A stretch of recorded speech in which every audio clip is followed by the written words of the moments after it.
Hi, what's going on, everybody? Brad here with Top Tier Physical Therapy. Got a little bit of a hot button topic here, and that is lifting with a rounded low back. So despite what you may have heard, lifting with a rounded spine is not a one-way ticket to an injury.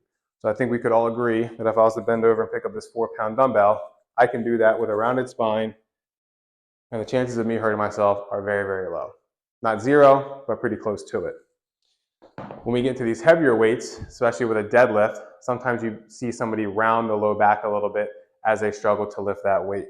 So if an ideal deadlift posture is here with a nice neutral spine, as the weight gets heavier, sometimes people shoot the hips up and they're rounding at the low back a little bit. If that person has not trained in this rounded position and they go to do a heavy deadlift like that, then there's a little bit higher risk that they're going to sustain an injury. So just like we can train someone to tolerate running a marathon, having never ran before, we can train someone to tolerate this flex posture when lifting if they've never done that in that posture before. And one of the ways we can do that is with a Jefferson curl.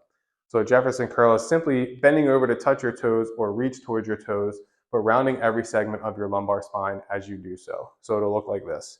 Tucking your chin to your chest, rounding your shoulders, and then reaching down towards your toes. And then you're going to unwind each segment of your spine to come back up. Just like with any exercise, we can use progressive overload for this. So I can start with no weight. I can jump to a light kettlebell to do the same thing. And then I can gradually increase the weight of the kettlebell and maybe eventually get to a barbell with some heavier weight on it. Now what that is doing is it's just strengthening my spine to better tolerate that rounded posture. That's not me telling you to go try and deadlift 315 pounds in the same way that you would do a Jefferson curl.